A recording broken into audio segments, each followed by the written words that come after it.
హల్లెలూయా. ప్రభు అయిన యేసుక్రీస్తు నామం పేరట మీ అందరికీ శుభాది వందనాలు తెలియజేస్తున్నాను.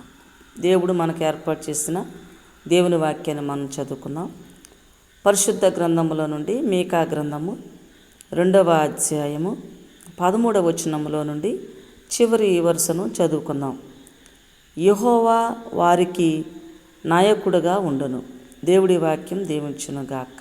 ఆమేన్. ప్రభునందు ప్రియమైన దేవుని బిడ్డలారా, దేవుని వాక్యం ఈ రీతిగా మనతో మాట్లాడుతుంది. మనము ప్రభు అయిన దేవుని యందు విశ్వాసం ఉంచి ఆయన యందు నిరీక్షణ కలిగి మనము ఆయన వైపు చూచినప్పుడు దేవుడు మనకు నాయకుడిగా ఉండి మనల్ని నడిపిస్తున్నాడని దేవుని వాక్యం ద్వారా దేవుడు మనతో మాట్లాడుతుండగా, ప్రియ సహోదరి సహోదరుడా, నీవు నేను మనమందరము కూడా ప్రభు అయిన దేవుని మనకు నాయకుడిగా మరి మనము అంగీకరించి దేవుని యొక్క నాయకత్వంలో నీవు నేను వర్ధిల్లు వారిగా ఉండాలని, నడిపింపబడే అనుభవాన్ని మనం పొందుకోవాలని ప్రభు పేట తెలియచేస్తూ ఈ వాక్యాన్ని ముగిస్తూ ఉన్నాను. దేవుడి వాక్యం దీవించునుగాక.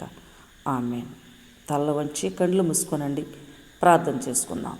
సర్వోన్నతుడైన మా దేవ, మీకు వందనములు స్తుతులు స్తోత్రాలు చెల్లిస్తున్నాం. మీరు మాకు నాయకుడిగా ఉన్నందులకు నీకు వందనాలు చెల్లిస్తున్నాం. మీ నాయకత్వములు మేమందరము కూడా నా ప్రభా మీ అడుగు జాడలో నడిచి దీవించబడే భాగ్యం దయచేయండి. ఈ కార్యక్రమం ద్వారా ప్రతి కుమారుడు ప్రతి కుమార్తె వారి వారి కుటుంబాలు దీవించబడినట్లుగా నీ కృప కలిగచేయమని యేసుని అడుగుచున్నాము తండ్రి.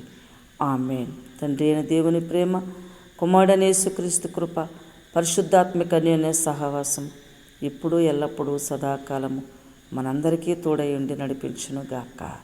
ఆమేన్. ఆమేన్. హల్లెలూయా.